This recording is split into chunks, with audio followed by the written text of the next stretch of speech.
Assalamu alaikum wa rahmatullahi wa barakatuh. Hello and welcome to the Business Today show. I know many of you are thinking what the Business Today show is actually about.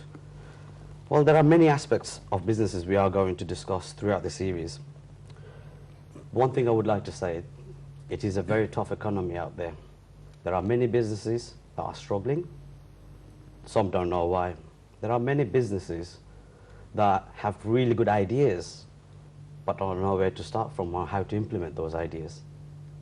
There are people looking to go into new businesses. They're looking for different opportunities, but however, they don't know where to start from. There are people who want to go into the property business, but they don't have the sufficient deposit. There's many businesses that are having many different legal issues, but don't know who to turn to. There are people who's looking to do business from home, but don't know what sort of business will actually suit them. Today we have 4 experts who are going to be our advisors for the coming show. So without further ado, I'll introduce you to Sham Uddin, who's a solicitor and barrister for Hampstead Law Practice. Welcome. Well, thank you very much for inviting me. And we have Helen Wilson from Property Investment Wizard. Hello. And to my right, I have Mr. Mohammed Shah from Orbit iTech, our IT consultant. Thank Welcome. you. And we have Nick Strong from Franchise Intelligence. Okay. Welcome. Nick. Thank you, thank you. Okay, we're going to come back to Shamuddin. Mr. Sham, could you please tell us how you got into the world of law? A bit of background about yourself, if you don't mind. Well, I got into law not the conventional way. I went into law at the age of 18 after I just finished my A-levels. I got a job as an office junior in a solicitor's office during the holidays, and while I was working there, the owner of the business encouraged me to not to go to university directly, to part-time in the evening, and he'd sponsor me, and he did, and the rest is history.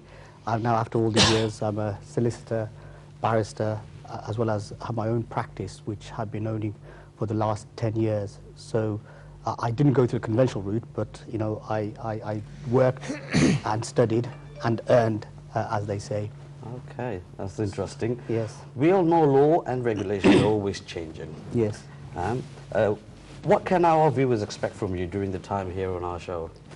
Well, obviously I will try and assist as far as I possibly can with any kind of questions they have in relation to any kind of business criterias or any kind of problems they've got in setting up a business, or once set up a business, any problems, the teething problems, to see whether I could assist in that way. So any kind of problems they have, or any kind of experiences they would like to share. As we know, business is diverse. You could own a business in a number of ways. There are a number of things you could do to facilitate growing your business.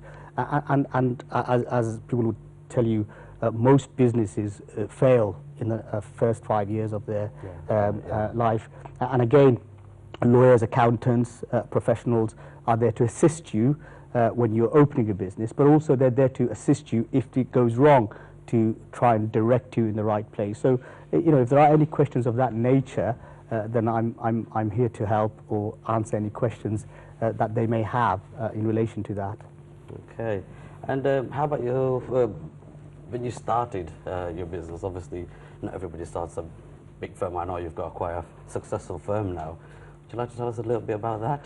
Well, I think most people who have started their own business may relate to this. Starting a business is exciting, but also it's daunting. There are so many things that can go wrong, but luckily it didn't. But you know, when I started my business, I was the cleaner, you know, I was the office junior, I was the lawyer.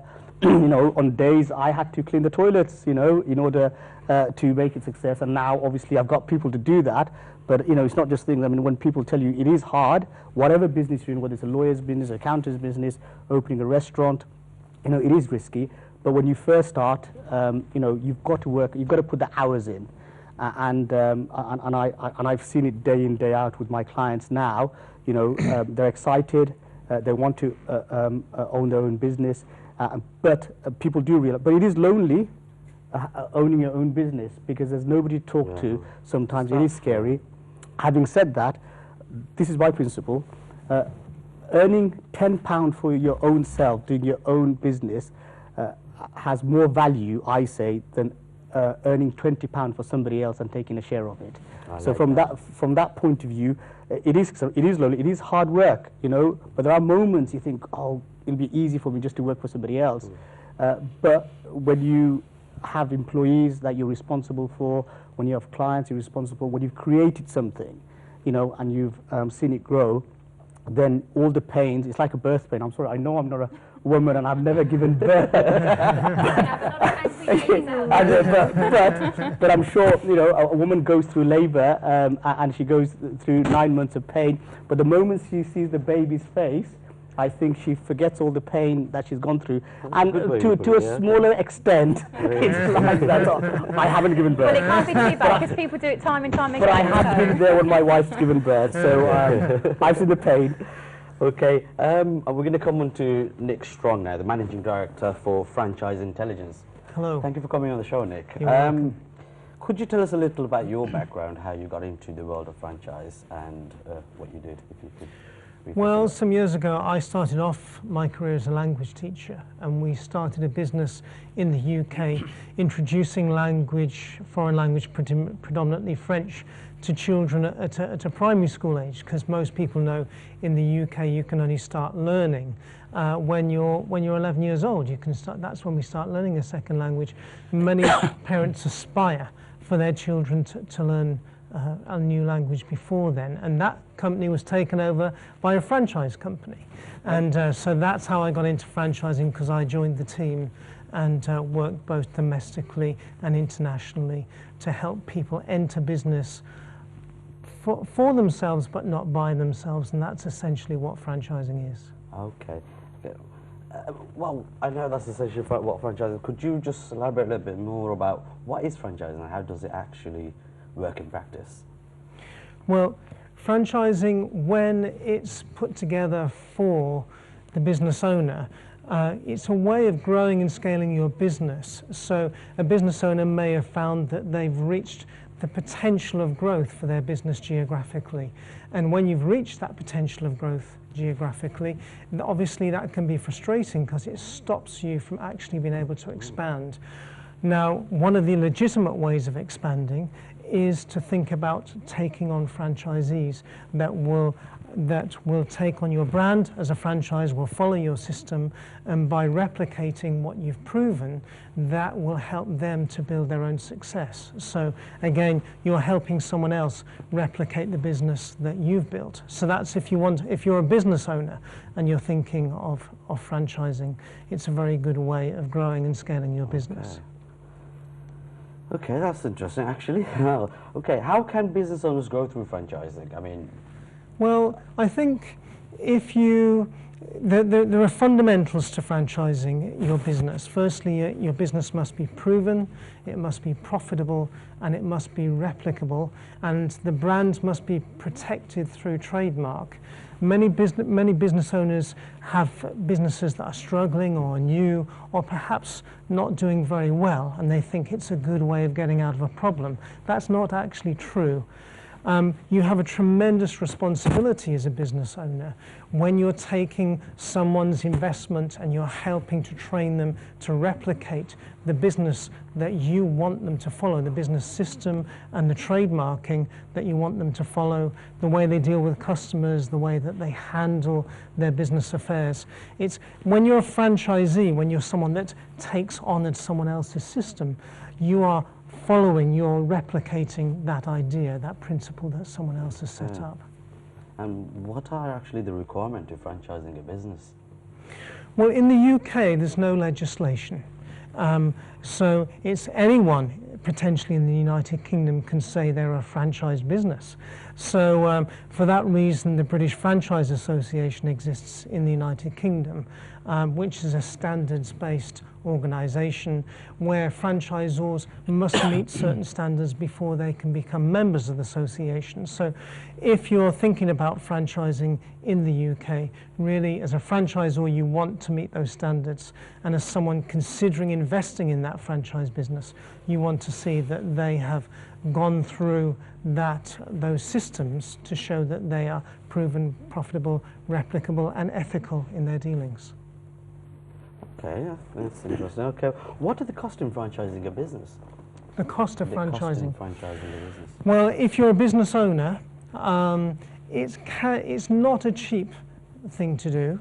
It's something that the British Franchise Association, NatWest Franchise Survey, has suggested really anything between £75,000 and £150,000 to franchise a business, because there's a lot of advice required, a lot of time. You have to set up a pilot, and you have to basically make sure that everything is, as I said, proven, profitable and replicable, and that takes time, it takes advice, it takes legal advice, consultative advice, and really you need to be thinking over a period of years. Most franchise businesses break even after about 3 years of trading, so it's a long journey to actually building your business through franchising.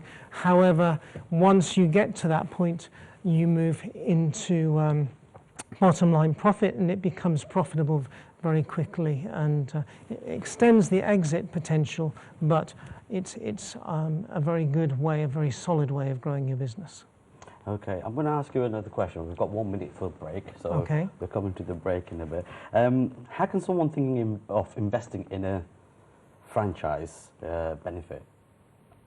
Well, if you're thinking of investing in a franchise, especially if you're going into business for the first time, it's a way of following a system that's proven. It's a way of getting training. It's a way of not being isolated, because there's someone that you can speak to if you have a problem, or if you want to work through a situation. So it's a way of doing your business for yourself, but having that proven model, that system, that training and support from your franchisor. Okay. What does it cost to invest into a franchise, and what do you get for your money?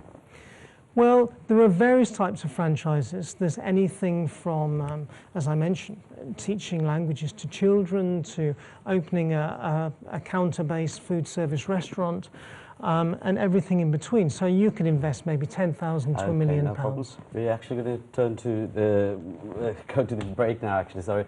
Thank you very much, viewers, for watching. We're actually going to go to a break now, so we'll see you soon. See you again.